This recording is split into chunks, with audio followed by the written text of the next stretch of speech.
तो hello guys, welcome back to my YouTube channel. तो जैसा कि आप लोग इंतजार कर रहे थे, तो आज देखिए डेट क्या है, 15/6/2025 और ऑफिस ऑर्डर आ चुका है और आज लिस्ट भी आ चुकी है, नाम वाली लिस्ट है। जो जो कैंडिडेट सिलेक्टेड है उनके नाम यहाँ पे दिए हुए हैं। तो आप लोग देखिए, मैं आपको पढ़ के दिखाता हूँ। तो ये जो है शुगर इंजीनियरिंग का है, डिप्लोमा कोर्स है और इसमें काउंसलिंग ऑन 24/6/2025 एट 10 साढ़े 10 बजे। आपको 24/6 मतलब 24 अभी आने वाली है, 10-15 दिन बाद में। ठीक है, मतलब आज कितनी 15/6 लगभग 7-8 दिन, मान लो 10-9 दिन बचे हैं। तो 9 दिन में आपको जो इतनी जो है एडमिशन फीस सब जो है वो आपको इंतजाम करना पड़ेगा। तो मैं आपको नाम बता दे रहा हूँ। पहला आपका पारितोष सिंह, अर्जुन, राजीव, सौरभ कुमार भारती, कालिका प्रसाद, मयंक धीमान, फरीद खान। और आपके बाद प्रशांत कुमार, अक्यूब जावेद, गंगदीप, मोंटी कुमार, अंकित मनी त्रिपाठी। इसका नवनीत, उसके बाद विजय प्रताप सिंह, आपका प्रखर पांडे, वीरेश प्रताप सिंह, शिवम कश्यप, योगेश कुमार, रवि शर्मा। ठीक है। और इसके बाद में जतिन उपाध्याय, इसके बाद में निधि वर्मा। ठीक है। इसके बाद में अपूर्व कुमार, मोहम्मद फरमान। ये रूरल कैटेगरी इन्होंने लगा रखी है। जो जिन्होंने रूरल कैटेगरी लगा रखी है उनके सामने रूरल कर दिया हुआ है। ठीक है। इसके बाद में आपका है शिवंदर, इसके बाद में अनुज, इसके बाद में परविंद, इसके बाद में गौरव और इसके बाद में Anurag. No candidate in is available in merit list for consideration. ठीक है, मतलब ये जो है सारे लोग आए हुए हैं। इसके बाद में जो है 28 यहाँ पे दिए हुए हैं। ठीक है, जनरल कैटेगरी में 28 हो गए। इसके बाद में आप देखिए एसटी में टोटल जो है कितने दिए हुए हैं आपके, शुभम कुमार, विकास कुमार और आपके रुद्र प्रसाद और अंकित कुमार। ठीक है। और इसके बाद में देखिए, ये कह रहा है no candidate is available under ST category, the 3 seat are transfer to schedule caste. ठीक है, जिसमें मतलब टोटल 7 थी, 7 में जो है अगर जो 4 दिए हैं तो 3 उन्होंने शेड्यूल कास्ट में जो ट्रांसफर कर दी। ठीक है।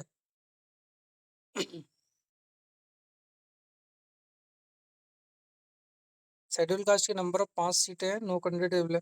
अच्छा, इसके बाद में देखिए, इसका there are only 4 candidate under ST category, 10 मतलब 5 + 5 seats are transfer to the OBC. ठीक है, 5 वहाँ की और 5 यहाँ की, दोनों मिलाकर जो है 10 सीटें यहाँ पे ओबीसी में ट्रांसफर कर दी गई हैं। लेकिन ओबीसी में कितने लोग मिले हैं, राहुल, शमीम, सोनू, मोहित, आरिफ, प्रकाश और नितिन पाल। ठीक है। तो इसके बाद में there are only 7 candidate, OBC में 7 कैंडिडेट मिले हैं। तो 10 + 10 seats are transfer to general category, मतलब 20 सीटें उन्होंने जनरल कैटेगरी में फिर से ट्रांसफर कर दी हैं। तो इसके बाद में ईवीएस के 2 कैंडिडेट हैं, इसमें प्रदीप सिंह हैं और आशीष गौर हैं। ठीक है। There are only 2 candidate under economically ईवीएस में अवेलेबल, 4 seat are transfer to general category. कहने का मतलब है, अगर किसी में मान लो नंबर ऑफ सीट 10 थी, उसमें 5 मिले हैं, तो सारी की उसमें 5 बची हुई को जनरल में ट्रांसफर कर देंगे। तो कहने का मतलब, अगर जितने कैंडिडेट है उतने लोगों को नहीं मिले तो सबको जनरल में क्या क्या शिफ्ट कर दिया गया। तो काउंसलिंग में क्या क्या रूल्स और प्रोसीजर है, क्या क्या फीस है, वो मैं आपको बता दे रहा हूँ। तो आपको रिपोर्टिंग टाइम 10 बजे करनी है, 24/6 को। ठीक है।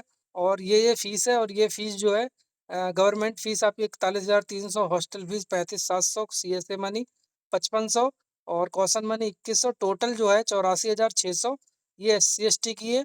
और 95,400 ये आपकी अदर देन है, SC ST। सेम आपका डाइफाइड की फीस है, सेम आपकी इसमें भी है।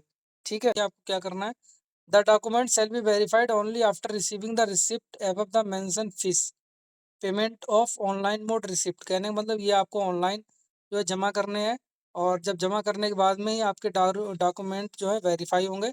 चौथा ऑप्शन कह रहा है कि the candidate should submit their application form, मतलब office copy along with the self attested photocopy of all documents, all the original documents specially proof of age, qualification, experience category shall be checked and verified.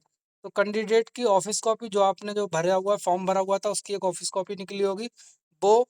ठीक है। और self attested सारे documents की photo copy और plus original documents. ठीक है। और आपका आधार कार्ड, और एक्सपीरियंस है तो कोई एक्सपीरियंस कैटेगरी सर्टिफिकेट जो भी है सब आपको फोटोकॉपी एक तो बना के ले जानी है और प्लस आपको ओरिजिनल भी ले जाने साथ साथ। पांचवा कह रहा है कि एज लिमिट 35 साल मैक्सिमम है। छठा कह रहा है for SC ST category candidate self attested copy of certificate from appropriate authorities in the rank of DM collector SDM tehsildar with the legal seal should be submitted. SC ST category के जो भी लोग हैं उन्होंने अपना certificate बनवाया होगा उसमें जो है सेल्फ अटेस्टेड कॉपी का सर्टिफिकेट जो आपके पास होना चाहिए। ठीक है, इसमें SDM DM कलेक्टर तहसीलदार से आपका वेरीफाइड होना चाहिए। ठीक, ओबीसी के लिए सेम सिस्टम है। ठीक है, और इसके बाद में देखिए सातवां पॉइंट कह रहा है लास्ट में, देखिए certificate should be issued after 31/3/2024। आपका जो सर्टिफिकेट है ओबीसी का या फिर SC ST का, SC ST की डेट नहीं दे रखी है तो आपका 31/3/2024 के बाद का होना चाहिए। सेम आपका EVS के लिए भी 31/3/2024 के बाद का होना चाहिए सर्टिफिकेट। और नवा पॉइंट कह रहा है for candidate belong to rural category the certificate must be prescribe form generated from NSI website. कहना रूरल कैटेगरी के जो भी व्यक्ति हैं उन्होंने जो फॉर्म भरा था तो NSI की वेबसाइट से जो वो एक रूरल कैटेगरी का फॉर्म निकला है उसको आपको मतलब फिल करके जो है अगर भेज दिया है तो ठीक है। और क्योंकि आपने जो है PDF फॉर्म में लगाया था तो इसलिए आपको वो ओरिजिनल लेके जाना है। डिफेंस कैटेगरी के तब भी आपको ओरिजिनल ले जाना है, फिजिकल चैलेंज्ड है तब भी आपको ओरिजिनल ले जाना है। 12वां पॉइंट कह रहा है selected candidate and their guardians have to submit duly sign separated affidavit relating to anti ragging as per format available on the anti ragging website. आप लोग क्या करें, एंटी रैगिंग वेबसाइट पे जो है एक एंटी रैगिंग का फॉर्म पड़ा है वो आप भर के जो है ड्यूली साइन करके जो एफिडेविट के साथ में आप कॉलेज में जमा करें।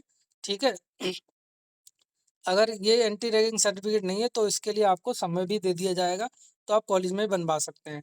और 13वां कह रहा है regular class of this course will be commence 1/7/2025 for any change same the same shall be uploaded on website. अगर जो है कोई चेंजेस रहेगा तो आपको वेबसाइट पे अपलोड कर दिया जाए, वरना क्लास जो है 1 जुलाई से आपकी शुरू हो जाएंगी।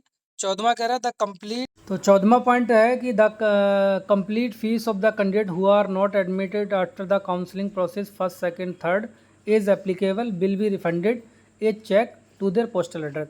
14वां कह रहा है कि अगर जो है आपने फ़ीस जमा कर दी है, फर्स्ट सेकंड थर्ड काउंसलिंग हुई, तीनों काउंसलिंग में अगर आपका नाम नहीं है मतलब एडमिशन नहीं हुआ है, आप सिलेक्ट नहीं होते हैं तो आपकी फ़ीस जो है चेक के द्वारा पोस्टल एड्रेस पे आपको घर पे भेज दी जाएगी। और 15वां कह रहा है कि the tuition fees submitted by the candidate who are admitted और selected will not be refund if the candidate withdraw the admission. कहने का मतलब 15 पॉइंट ये कह रहा है कि अगर आप जो है सिलेक्ट हो गए हैं और सिलेक्ट होने के बाद में जो है आपने एडमिशन नहीं लिया, ठीक है, तो आपकी फ़ीस जो है वो वापसी नहीं करी जाएगी अगर आप एडमिशन नहीं लेते हैं तब। ठीक है, आप लोग हिंदी में कन्वर्ट करके भी आपको पढ़ लीजिएगा जो जिसका नाम है। तो एक देखिए इसमें क्या रहता है कि जो वेटिंग लिस्ट वाले हैं कभी कभी क्या होते हैं कि जो है आपके जिस चीज़ के नाम दिए वो लोग नहीं आ पाते हैं तो वेटिंग लिस्ट वालों को जो है चांस मिल जाता है। ठीक है, तो बाकी जो है और डिटेल में जो है थोड़ी कंफर्म करके जो है मतलब और बता दूंगा जो जो मुझे पता लगेगा। तो जो भी चैनल पे नए हैं वो लोग सब्सक्राइब कर ले जिससे आप जो अपडेट मिलती रहे।